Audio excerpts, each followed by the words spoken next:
I'm Pastor Steve Mills here at First Free. I'm the worship pastor, and I want to encourage you to ask yourself a question this Christmas season. What do I worship?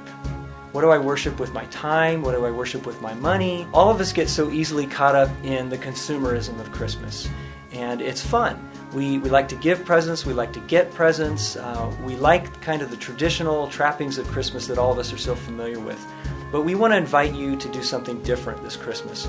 We want to invite you to step back, to kind of step out of that picture, and we want to invite you to get caught up in the story of the coming of Jesus Christ, God's Son, the one who came to give himself for the whole world, to save everyone in this world who would just simply put their faith in him. This is what Advent Conspiracy is. We want to invite you into that story this Christmas season. So as we begin the series this week with Advent Conspiracy, we ask, what does it mean to worship fully? And another word for fully would be completely. And I just looked up the word completely in the dictionary, and I found some helpful descriptions and adjectives as far as what that means. So part of the definition of worshiping completely is having all parts or elements, lacking nothing. Other adjectives that are great are thorough, total, undivided, and uncompromised.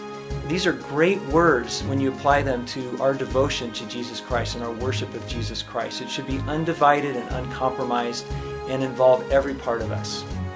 The idea is that in every part of our lives, in every situation, every minute of the day, our desire is to do everything for God's glory and to worship him and to honor him. The greatest commandment, Jesus said, was to love the Lord your God with all your heart and soul and mind and strength. And I really believe it's appropriate to insert the word worship there as well. We worship what we love. So we are to worship the Lord with all of our heart and soul and mind and strength. To worship the Lord fully involves several things. It involves humbling ourselves before him every day.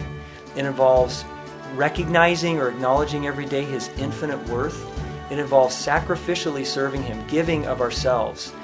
And it also involves allowing and asking his Spirit to give us the power to serve him.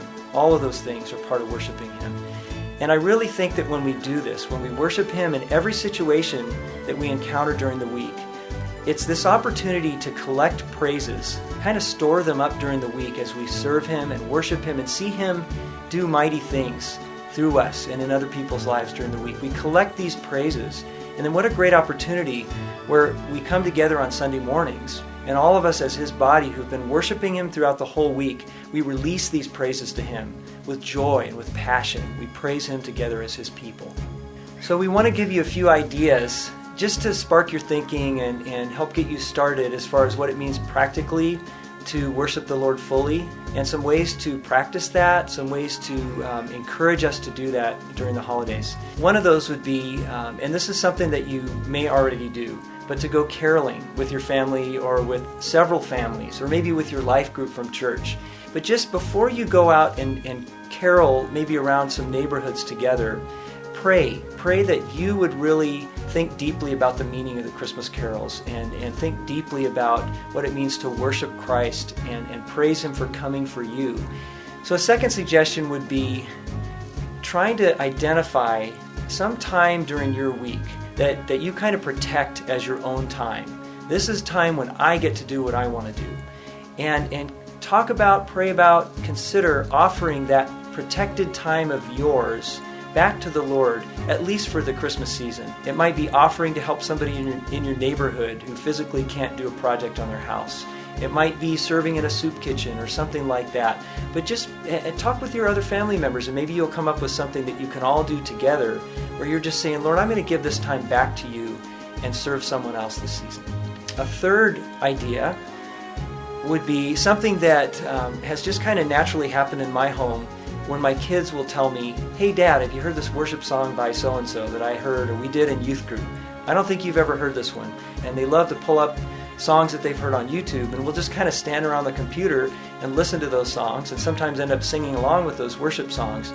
And this is simple, but maybe take an evening and right after dinner just gather around the computer for a few minutes and let each person pick a favorite worship song and look it up on YouTube and listen to it together, and have that person tell everyone else in your family or at your life group why that song touched them.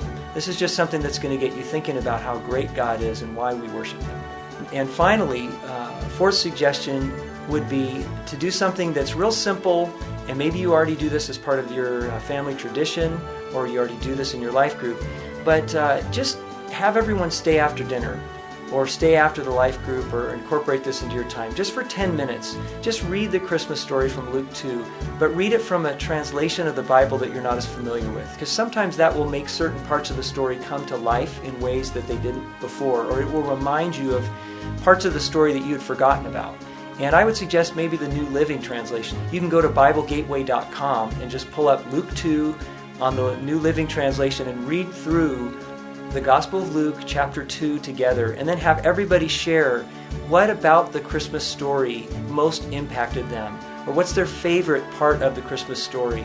So these are just a few ideas to spark your thinking, and just to get you thinking about what it means to worship fully, and maybe some practical ways you can apply what we're talking about with Advent Conspiracy. I really encourage you to brainstorm.